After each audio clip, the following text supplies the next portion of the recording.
El 29 de febrero de 2024, en un hospital privado de Miami, Fernando Colunga entró como si no fuera Fernando Colunga. Cubierto con una mascarilla, rodeado de seguridad, caminando por pasillos controlados, lejos de las cámaras, lejos de los gritos, lejos de ese público que durante 30 años lo creyó el galán más perfecto de la televisión mexicana. No estaba llegando a una alfombra roja. No estaba grabando una escena de amor. Estaba entrando a un cuarto blindado por el silencio, mientras afuera nadie debía saber demasiado. Ese hombre que vendió besos eternos en María, la del barrio, Esmeralda y la usurpadora, llevaba décadas viviendo como si su propia vida fuera una escena prohibida. Fernando Colunga no fue solo un actor. Fue un producto, una fantasía, un rostro fabricado para que las mujeres soñaran, para que Televisa vendiera, para que la industria mantuviera intacta la imagen del hombre perfecto. Pero detrás de ese traje impecable, de esa voz firme y de esa sonrisa que parecía no romperse nunca, se escondía una pregunta brutal. ¿Cuánto cuesta sostener una imagen durante 30 años? Hoy vas a descubrir 4 cosas.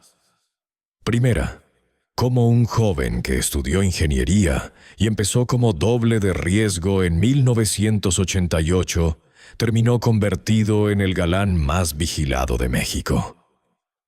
Segunda, las versiones que hablaron de habitaciones presidenciales, vuelos privados y un presunto vínculo político que Fernando nunca confirmó públicamente. Tercera, el contrato que, según la prensa de espectáculos, le pagaba 2 millones de pesos al mes, pero también lo encerraba en una jaula de oro, donde su imagen valía más que su libertad. Y cuarta, la escena más triste de todas. El día en que la fama, el dinero y los guardaespaldas no pudieron comprarle el derecho de despedirse de su propio padre.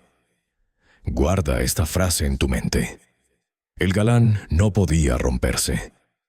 Cuando lleguemos al final, vas a entender que Fernando Colunga no actuó solo frente a las cámaras. Actuó toda su vida, pero antes necesito pedirte algo. Si eres nuevo en este canal, suscríbete ahora mismo y activa la campanita. Lo que hacemos aquí es contar las historias que las portadas nunca muestran completas, las que tienen heridas detrás del glamour.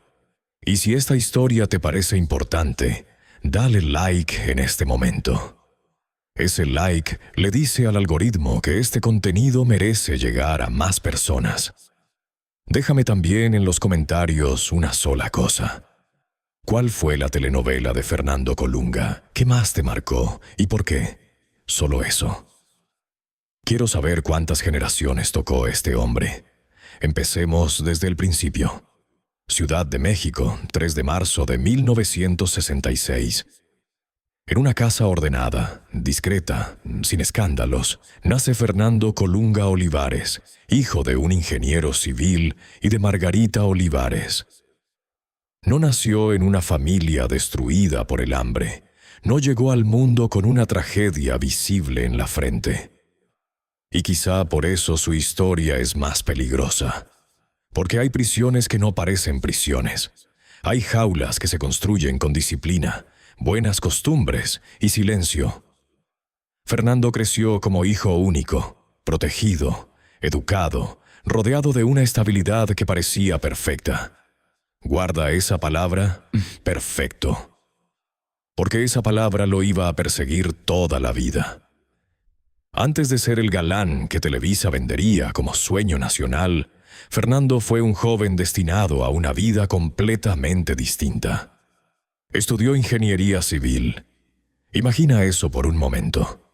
El hombre que después levantaría pasiones en María, la del barrio, y amor real, aprendía a calcular estructuras, a medir terrenos, a pensar en concreto, planos y resistencia de materiales. También administró un negocio de autopartes, fue bartender, hizo trabajos de oficina. Oficios normales, días normales, una vida normal.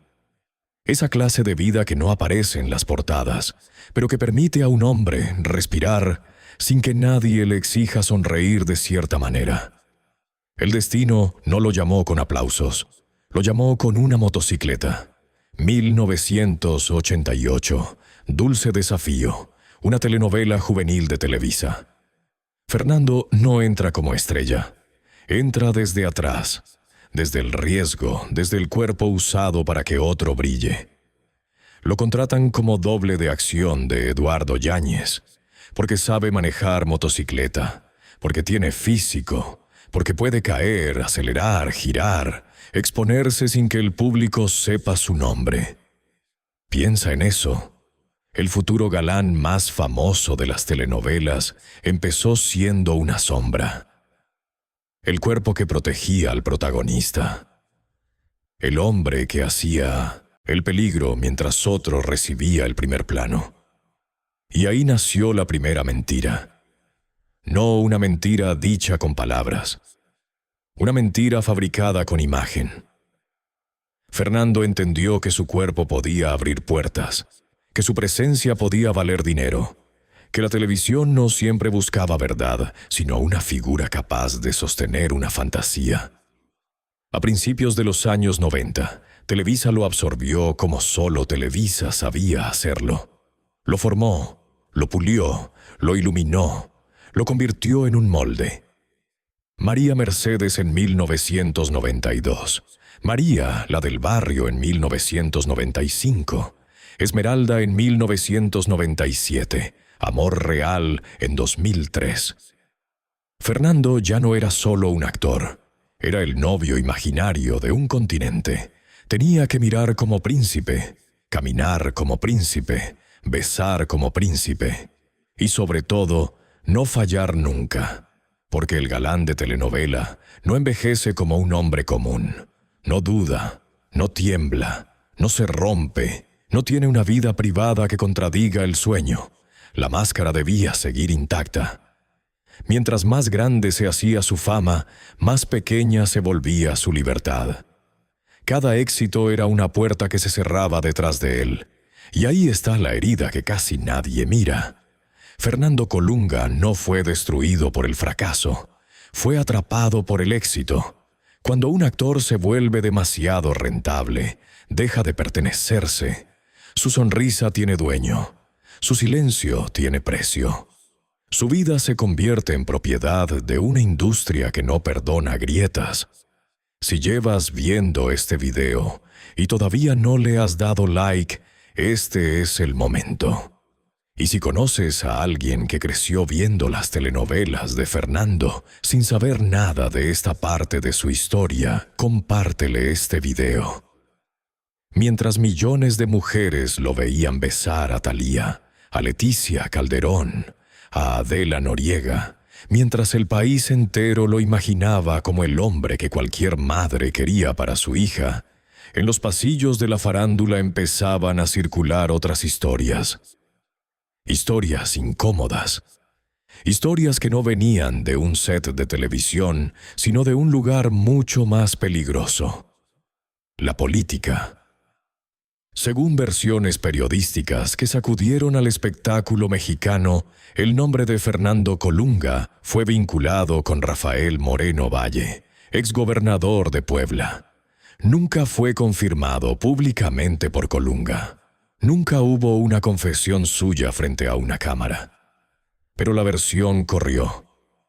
De programa en programa, de redacción en redacción, de boca en boca. Y aquí empieza lo inquietante. No se hablaba de una simple amistad. Se hablaba, según esas versiones, de una relación protegida por un sistema de lujo y discreción. Se habló de hoteles caros, de pisos completos reservados, de suites presidenciales preparadas para que nadie viera demasiado, de entradas privadas, de silencios comprados no con amenazas, sino con esa mezcla de dinero, poder y miedo que México conoce demasiado bien. Según esos relatos, incluso se llegó a mencionar el uso de helicópteros para trasladarlo discretamente hacia Puebla, lejos del ruido de la Ciudad de México y de los ojos hambrientos de la prensa. Un helicóptero no es un taxi. Un helicóptero es poder, es distancia. Es una forma de decir que el mundo de abajo no tiene derecho a mirar lo que sucede arriba. El galán no podía romperse. Esa frase vuelve aquí con más peso, porque si la imagen de Fernando se rompía, no se rompía solo un hombre. Se rompía un negocio, se rompía una fantasía vendida durante años, se rompía el molde del varón intocable que hacía suspirar a América Latina. Entonces llegó 2018. Rafael Moreno Valle murió junto a Marta Erika Alonso en un accidente de helicóptero que estremeció a Puebla y llenó al país de preguntas. Con esa muerte, cualquier historia que lo uniera a Fernando quedó enterrada en un lugar todavía más oscuro. Ya no había posibilidad de respuesta, solo silencio. Pero el silencio, cuando dura demasiado, se convierte en cárcel. Para que una imagen sobreviva 30 años, no basta con cerrar la boca. Se necesita dinero, se necesita una empresa, se necesitan productores que miren hacia otro lado, revistas que publiquen lo conveniente, entrevistas donde nadie pregunte demasiado. Y en el caso de Fernando Colunga, esa maquinaria tenía nombre: Televisa San Ángel. No era solo un conjunto de foros. Era una fábrica de mitos. Ahí se construían amores que no existían, lágrimas repetidas hasta quedar perfectas, bodas falsas, mansiones falsas, familias falsas y hombres diseñados para que el público creyera en ellos más que en la vida real.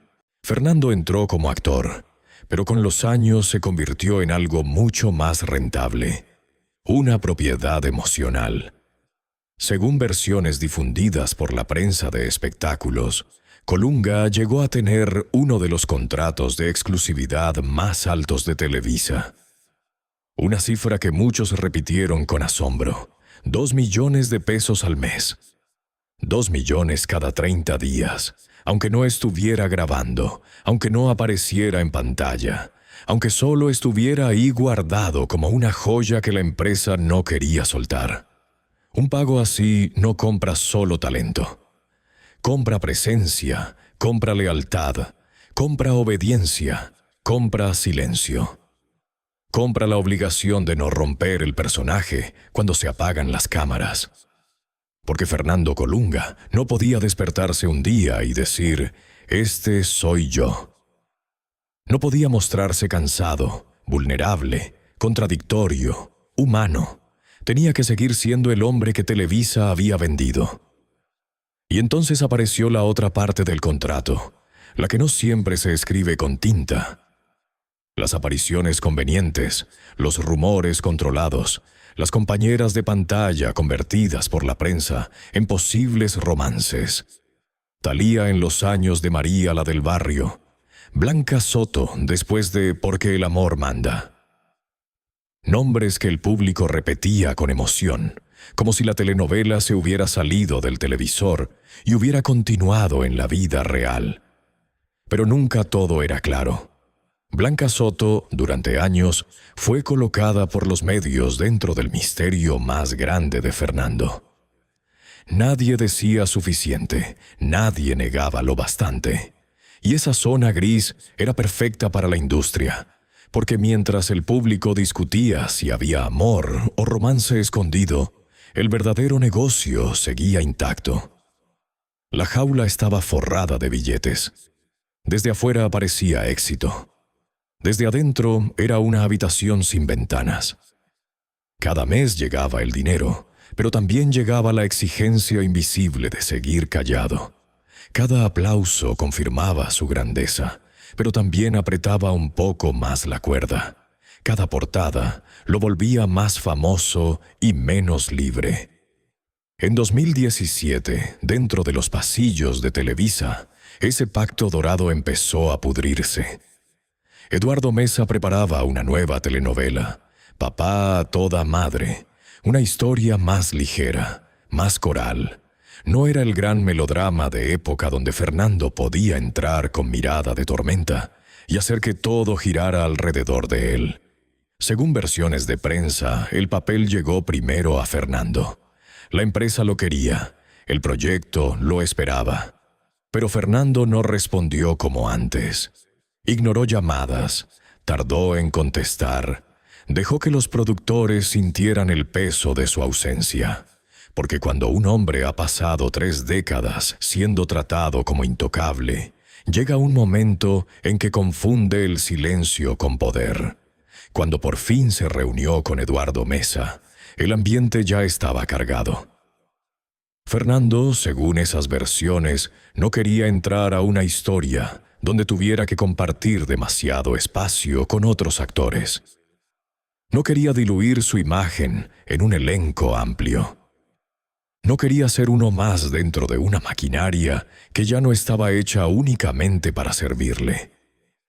Entonces lo llevaron ante Rosy Campo. La reunión dejó de ser incómoda y se volvió brutal. Ella le recordó que tenía un contrato, que debía un proyecto, que Televisa no era una casa de favores eternos. Ahí se rompió algo. Fernando defendía su lugar, su trayectoria, su derecho a elegir. La empresa defendía su inversión, su autoridad, su nueva realidad financiera. Ya no eran los años dorados donde una telenovela podía conquistar medio planeta sin competir contra plataformas y redes sociales.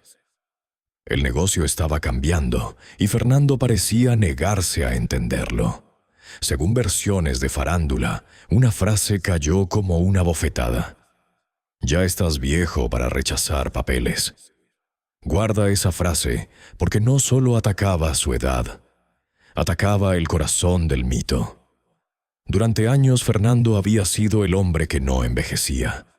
Y de pronto, dentro de la misma empresa que lo había convertido en fantasía, alguien le estaba diciendo que el reloj sí había avanzado. El papel terminó en manos de otro actor. Televisa siguió produciendo sin él, y el contrato que durante años funcionó como escudo empezó a convertirse en una carga que la empresa ya no quería seguir pagando. Fernando salió herido, aunque no lo dijera. No fue solo perder un proyecto, fue perder el aura de intocable.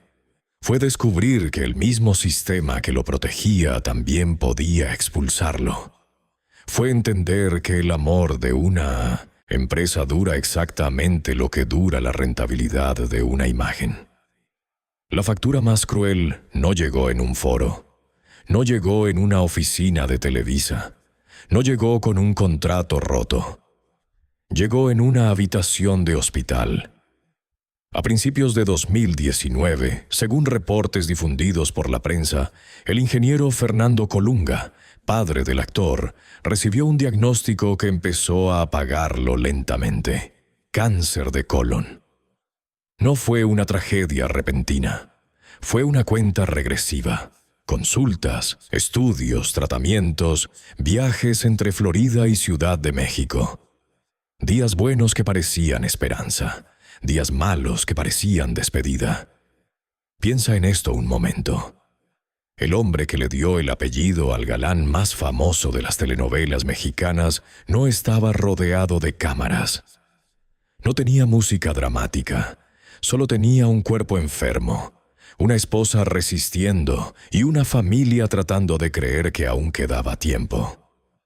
En 2020, el mundo se detuvo. La pandemia convirtió los aeropuertos en pasillos vacíos, las fronteras en muros invisibles y los hospitales en lugares donde el amor ya no siempre podía entrar. Los vuelos se cancelaban, las reglas cambiaban cada semana. Según las versiones publicadas, el padre de Fernando viajó a Ciudad de México para continuar su tratamiento. Solo, con el cuerpo gastado por años de enfermedad. Con esa dignidad silenciosa de los hombres que no quieren ser una carga. Tal vez pensó que volvería. Tal vez todos pensaron que habría otra oportunidad, otro abrazo. No la hubo. Fernando estaba en Miami, atado a compromisos de trabajo, atrapado entre restricciones sanitarias. Durante décadas tuvo dinero, influencia, seguridad, puertas privadas, contactos, una vida construida para controlar cada aparición. Pero cuando recibió la noticia de que su padre estaba muriendo, todo eso no sirvió para nada. Ni los millones, ni la fama, ni los guardaespaldas, ni las puertas cerradas que tantas veces lo protegieron. Ninguna de esas cosas pudo comprarle el derecho más simple y más humano: llegar a tiempo para despedirse. Su padre murió en México mientras él estaba lejos. Por las condiciones sanitarias de aquel momento, el cuerpo tuvo que ser cremado con rapidez. Y entonces ocurrió la escena más dura de toda esta historia. Los restos de su padre no llegaron en brazos de Fernando después de una despedida íntima. Según los reportes, fueron sus propios escoltas quienes tuvieron que ayudar a recibir y trasladar las cenizas. Los mismos hombres contratados durante años para protegerlo de fans, periodistas y curiosos terminaron convertidos en mensajeros del duelo. Piensa en eso. Un hombre que había vivido rodeado de seguridad recibió la ausencia de su padre a través de la misma barrera que lo separaba del mundo. La protección se volvió distancia. El blindaje se volvió castigo. La privacidad que antes parecía poder se transformó en una habitación fría donde ya nadie podía devolverle lo perdido. Y quizá ahí, frente a esa urna, Fernando entendió algo que ningún contrato podía enseñarle: que una vida construida para no ser vista también puede impedirte estar presente. Que el silencio no solo protege secretos, también roba despedidas. Y que cuando el aplauso se apaga, lo único que queda es la gente a la que pudiste abrazar a tiempo. Hoy Fernando Colunga ya no camina como aquel hombre que parecía dueño absoluto de los finales felices. Ya tiene cerca de 60 años, con demasiados silencios encima, demasiadas puertas cerradas detrás. Y aquí es donde la historia deja de ser una caída y se convierte en una pregunta. ¿Qué hace un hombre cuando descubre que la máscara que lo hizo famoso también lo dejó solo? El galán no podía romperse. Esa frase que acompañó toda esta historia llega ahora con su peso completo, porque sí se rompió. No frente a las cámaras, no con un escándalo único, no con una confesión teatral. Se rompió poco a poco, en 2017, cuando el contrato que lo protegía empezó a derrumbarse. En 2020, cuando no pudo despedirse de su padre. En 2024, cuando la llegada de un hijo lo obligó a mirar hacia adelante, no hacia el personaje que había defendido durante décadas. Blanca Soto aparece en esta última etapa como parte de ese intento de construir algo que no dependiera de un libreto. La llegada de su hijo, según versiones difundidas por la prensa, marcó un antes y un después en la vida de Fernando, porque lo volvió, al menos un poco, menos reservado. Un niño nace sin saber nada de Televisa, de contratos, de rumores, de suites protegidas. Un niño no entiende de imagen pública, no entiende de miedo, no entiende de máscaras. Solo hereda el mundo que sus padres le construyen. Y ese es el verdadero juicio final de Fernando Colunga. No los ratings, no el sueldo perdido, no las telenovelas vendidas a medio planeta. El verdadero juicio es si podrá enseñar a su hijo a vivir sin esconderse de su propia verdad.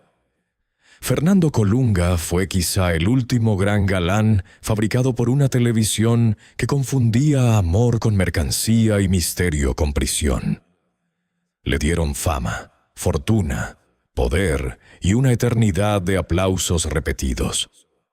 Pero le cobraron algo más caro: el derecho a equivocarse en público, a amar sin explicación, a envejecer sin defensa, a llorar sin personaje.